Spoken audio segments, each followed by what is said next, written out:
नमस्ते। आज हम एक बड़ी दिलचस्प कहानी पर बात करने वाले हैं। एक कहानी जो खुशी के दो बिल्कुल अलग-अलग रास्तों के बारे में है।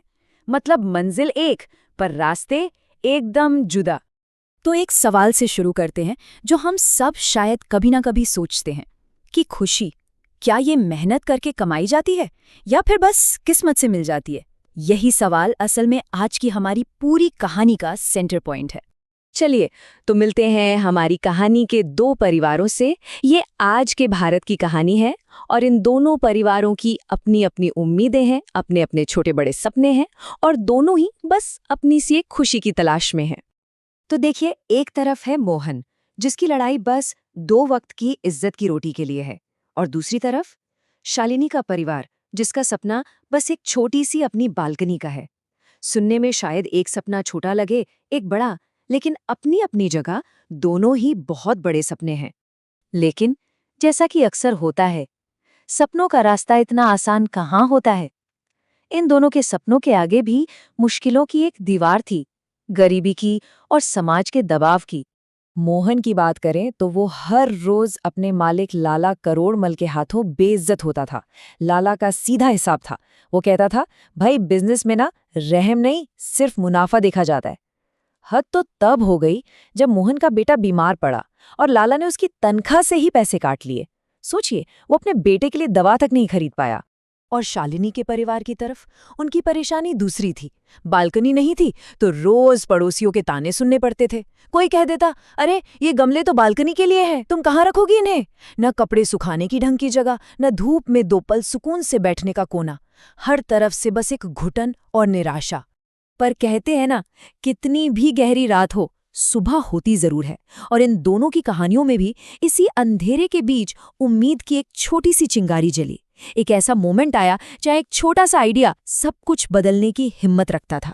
मोहन के लिए ये मोमेंट तब आया जब वो अपने मालिक के घर सामान पहुंचाने गया। वहां उसने पहली बार मैगी देखी और बस दिमाग में एक बत्ती जली। ये 2 मिनट में बनने वाला खाना भूखे मुसाफिरों के लिए तो सोने पे सुहागा हो सकता है। उसे लगा, यही है गरीबी से निकलने का रास्ता। और उधर शालिनी के परिवार ने रोज रोज की किचकिच से तंग आकर एक बड़ा फैसला ले ही लिया। उन्होंने तय किया कि वो एक दोस्त लखन से पैसे उधार लेंगे और बालकनी बनवा कर ही रहेंगे, भले ही इसमें कानूनी और पैसों का रिस्क था। क्योंकि उनके लिए वो बालकनी सिर्फ बालकनी नहीं थी, वो इज्जत थी, आजादी थी।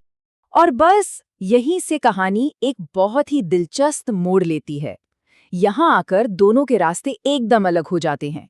हम देखेंगे कि कैसे एक ने अपनी किस्मत खुद बनाने की ठानी और कैसे दूसरे की किस्मत किसी और ही तरह से बदल गई। देखिए, मोहन ने सिचुएशन को अपने हाथ में लिया। शुरू में तो लोगों ने उसके पीले नूडल्स का मजाक उड़ाया, कोई ग्राहक ही नहीं आया। लेकिन मोहन ने हार नहीं मानी। उसने एक कमाल का प्लान बनाया। 1 घंटे के लिए मैगी फ्री। बस लोगों ने एक बार चखा और उसके बाद तो उसकी दुनिया ही पलट गई। और शालिनी के परिवार का क्या हुआ?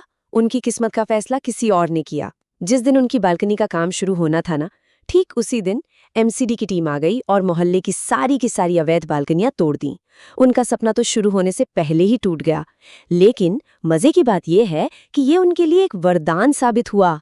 तो हुआ ये कि आखिर में खुशी दोनों को मिली, पर रास्ते एकदम अलग।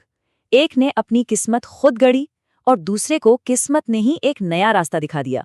तो चलिए अब समझते हैं कि इन दोनों के लिए आखिर इस खुशी के मायने क्या थे।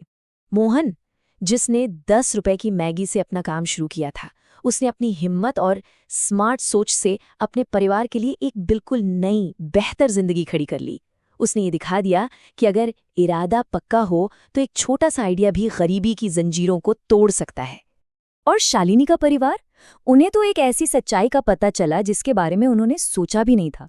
जब मोहल्ले की सारी बालकनियां टूट गई तो सब लोग घरों से निकलकर गलियों में बैठने लगे एक साथ। उन्हें वो अपनापन, वो साथ बैठने की खुशी मिली जो एक प्राइवेट बालकनी शायद कभी नहीं दे पाती। उन्हें समझ आया कि असली खुशी किसी बंद कमरे या बालकनी में नहीं, बल्कि लोगों के बीच में है।